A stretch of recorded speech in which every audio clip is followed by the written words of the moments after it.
Hello बच्चों, welcome to my channel पढ़ाई school. मैं ये वीडियो लाई हूँ क्लास 10th के बच्चों के लिए जिनका लास्ट एग्ज़ाम मैथ्स का है। ओके, तो इनके बोर्ड एग्ज़ाम्स चल रहे हैं, लास्ट एग्ज़ाम मैथ्स का है।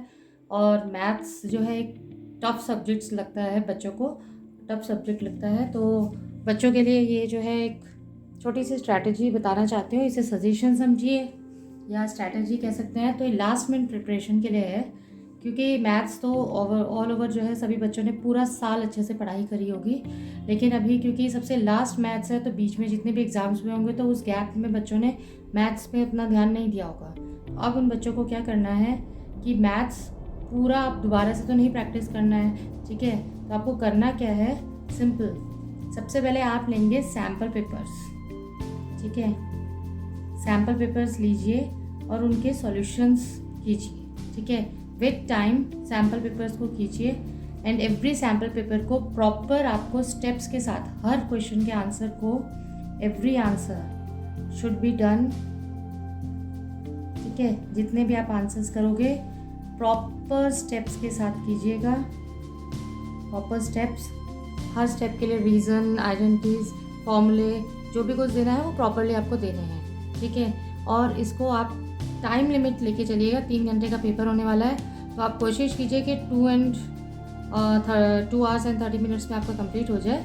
तो उससे क्या होगा, सैम्पल पेपर को फिर आप जब चेक करेंगे तो आपको ये पता चल जाएगा। एक तो आपको इसमें टाइम अपना पता चल जाएगा, कितनी देर में आप कर पा रहे हैं। स्पीड का आइडिया हो जाएगा कि मुझे कितनी देर में इसको कंप्लीट करना है, जिससे कि मेरा पेपर जो है टाइमली कंप्लीट हो जाए और चेकिंग के लिए टाइम मिल जाए, आपको रीचेक करने के लिए टाइम मिल जाए, ठीक है। दूसरी चीज़, आपको सैम्पल पेपर्स करते हुए क्वेश्चंस में जहाँ प्रॉब्लम आ रही है, जिस क्वेश्चन में प्रॉब्लम आ रही है, आपको वो टॉपिक का आइडिया हो जाएगा कि इस टॉपिक पे बेस्ड जितने क्वेश्चंस हैं उसमें मुझे प्रॉब्लम्स हो रही हैं। तो आपको फिर वही टॉपिक, वही चैप्टर्स उठा के उनको रेडी करना है एनसीईआरटी से, और आप एग्जाम्पलर के क्वेश्चंस लेके, एग्जाम्पल्स एनसीईआरटी के लेके उनको दोबारा से जो है फटाफट प्रैक्टिस कर लेंगे। ओके, तो ये एक सिंपल सा जो है आपके पास आपके लिए एक सजेशन है, तो ये ज़रूर करें।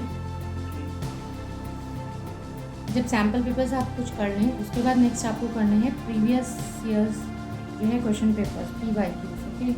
Previous years papers, okay, question papers आपको करने हैं near about 5 to 6 years back, ठीक है। जितने भी आए हैं उन पेपर्स को आप अच्छे से कर लें। उससे आपको आइडिया हो जाएगा कि किस तरह के क्वेश्चंस आते रहे हैं हर साल। CBSE के सैम्पल पेपर्स भी आपको मिल जाएंगे, प्रीवियस ईयर पेपर्स भी आपको गूगल में सब मिल जाएंगे, तो आप जो है वहाँ से निकाल के उनको कर सकते हैं, ठीक है। प्रीवियस ईयर पेपर्स को भी अच्छे से करना है, क्वेश्चंस को अच्छे से देखना है कि किस तरह से क्वेश्चन को दिया हुआ है, तो क्वेश्चन की लैंग्वेज को ज़रूर समझना है, ओके। अब मैं आपको कुछ इस पे बेस्ड टिप्स देना चाहती हूँ, ज़रूर उस टिप्स पे आप ध्यान दीजिएगा, ठीक है। टिप नंबर 1 हमारा है, रीड केयरफुली एवरी क्वेश्चन, ठीक है। डोंट मिस एनी वर्ड, ठीक है। ये इसका सिंपल है, लैंग्वेज में मैंने लिखा है तो आप समझ गए होंगे कि हर एक क्वेश्चन को ज़रूर केयरफुली पढ़ें। कोई भी वर्ड अगर आप मिस करते हैं तो पूरे क्वेश्चन में क्या पूछा गया है कई बार हम मिस कर जाते हैं, तो उससे हम मिसलीड होकर क्वेश्चन को हम जो है गलत कर देंगे। तो इसलिए क्वेश्चन को केयरफुली रीडिंग टाइम पे अच्छे से पढ़ लीजिएगा हर क्वेश्चन को, ठीक है। उसके बाद जब आप स्टार्टिंग टाइम पे आप स्टार्ट करेंगे, ठीक है, तो हर एक क्वेश्चन को करते हुए, ठीक है, केयरफुली आपको हर एक वैल्यू को लिखना है। और जब आप लिखो केयरफुली, उसके बाद आपने उसको क्रॉस चेक उसी समय करना है। फॉर्मूला लिखेंगे, फॉर्मूला को उसी समय एक बार फिर क्रॉस चेक करेंगे, उसके बाद कैलकुलेशन स्टार्ट करना। पूरा क्वेश्चन करने के बाद आप उसे दोबारा रीचेक करने जाएंगे तो हो सकता है स्टार्टिंग में कहीं वैल्यू आपने कोई गलत ले ली हो, तो आपका पूरा क्वेश्चन जो कैलकुलेशन टाइम है वो ख़राब हो जाएगा, आपको दोबारा से पूरा करना पड़ेगा। तो आपको वो चीज़ ना हो, ये मिस्टेक ना हो आपसे, उसके लिए आपको क्या करना है, जैसे ही आप वैल्यूज़ लिखेंगे अपने आंसर शीट में तो उन वैल्यूज़ को क्रॉस चेक करेंगे, उनके प्रॉपर यूनिट्स क्रॉस चेक कर लेंगे, फॉर्मूला जो आप लिख रहे हैं उसको एक बार क्रॉस चेक कर लेंगे, उसके बाद आप कैलकुलेशन स्टार्ट कीजिएगा, ठीक है। नेक्स्ट अपना अब लिखना है आपको ईच स्टेप। जब आप लिखेंगे तो हर एक स्टेप को प्रॉपरली आपको लिखना है, बीच में कोई स्टेप्स को मत मिस कीजिएगा। जितना अच्छे से हो सकता है हर एक स्टेप को आप वहाँ पे लिखेंगे, ठीक है।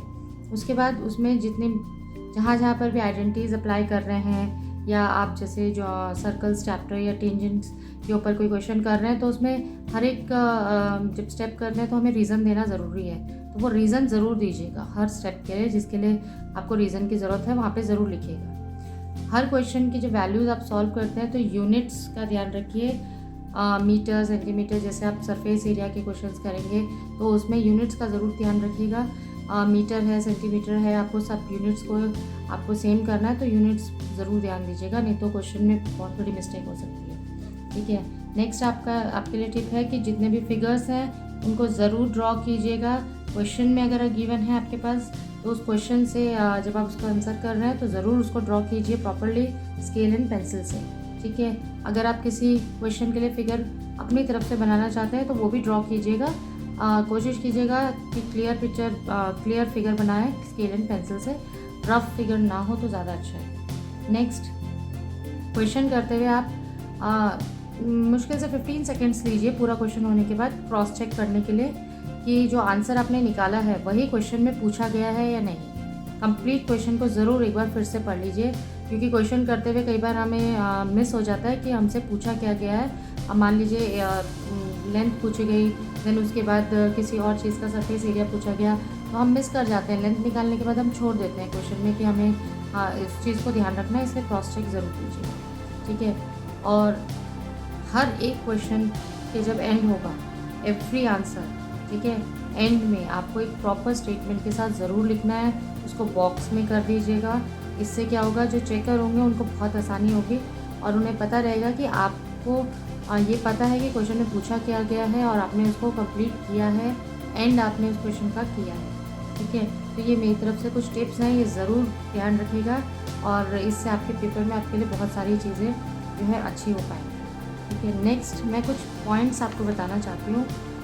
मेरी तरफ से थोड़ा सा एक रिलैक्स मूड करना चाहती हूँ आपके लिए। ठीक है, तो ये पॉइंट्स याद रखेंगे तो आप नो डाउट बहुत अच्छा पेपर कर पाएंगे। ठीक है, सबसे पहली चीज़, जैसे एग्ज़ाम्स फेस्टिवल्स की तरह है, फेस्टिवल्स भी एक बार आते हैं साल में, एग्ज़ाम्स भी आपकी एक ही बार आए हैं, तो इसलिए उसको सेलिब्रेट कीजिए। टेंशन नहीं लेनी है किसी भी चीज़ की, कोई प्रेशर नहीं लेना है।